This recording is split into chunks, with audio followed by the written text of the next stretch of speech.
Hello, hello mga mare. Long time no heard mga mare. Lagi kasing busy ang inyong kumaring Liligard. So ngayon mga mare, samahan niyo ako sa aking mini vlog. So ayan mga mare.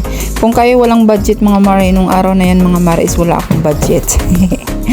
So naghanap lang ako kung anong meron sa ref mga mare. Marami naman ako mga tira-tirang mga gulay dun sa ref mga mare, malapit ng masira. So ayan, nakakita ako ng carrots, tapos ng bell pepper, at saka ng dalawang repolyo mga mare. Yung repolyo ko mga mare, mga luma na yan mga mare. Nakita nyo kanina, binalatan ko lang yan mga mare. Tinanggal ko yung mga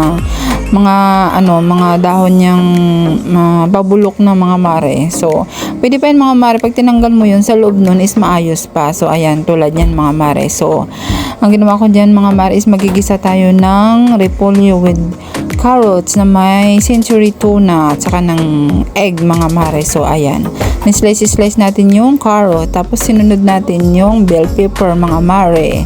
So ayan, ganyan lang mga mare. Yung tipid budget yan mga mare. Pag wala kayong budget, mura lang din yan. Hilig kasi akong bumili sa Sandigan mga mare, yung mga tumpok-tumpok lang, yung mga ganon. Yung katulad yan sa carrots mare, 20 ang tumpok. So siguro mga 6 na piraso yun mga mare. Tapos yung repolyo, mura pa nung binili ko yan mga mare.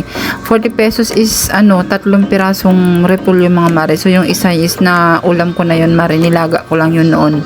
Sinausaw ko sa bagoong. So yan yung may mga natira lang sa ref mga mare. Kasi nung panahon na yan mga mare, first week ng September is umuulan. So tamad din akong lumabas kasi day off ko yan mga mare. So sa bahay lang talaga kami, sa loob ng bahay. Nung bagyong yan mga mare, Enting ba yun? Yun si Enting.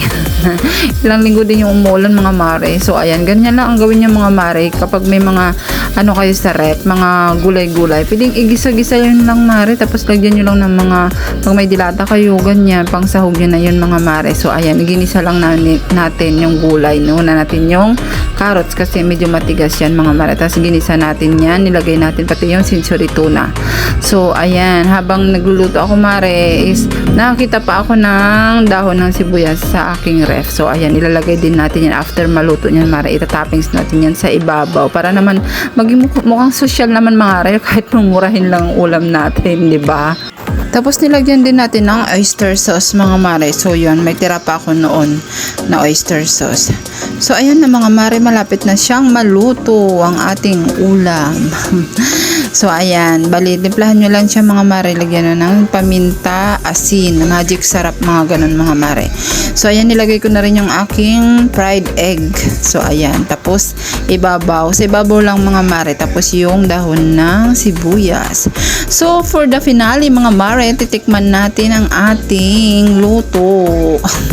Sok na sok sa budget nyo mga mare. So nung time na yun mga mare is mura yung carrots, 20. Tapos tira-tira lang yung carrots mare, kasi yung iba ginamit ko na rin sa escabeche ko nung nakaraan.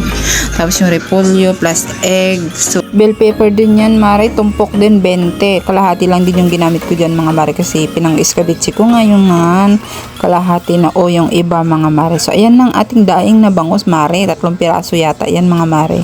So ayan, sa ilang sandali mga mare, ang most awaited time ko mga mare ay ang pag-uwi ng aking asawa. So ayan, habang nagluluto ako niyan mga mare, sinintay ko yung asawa ko. So basa siya sa ulan. So ayan, tinanggalan ko siya ng kaputi. So ayan mga mare, basa yung asawa ko. So pag mga ganyan mare, nakahanda naman na yung kanyang panghatbat na maligamgam, kasi alam ko pag pauwi na yan mare, sinasaksak na namin yung heater para pagdating niya is nagbabike kasi yan mga mare. So kailangan niya is maligamgam ang kanyang panghatbat.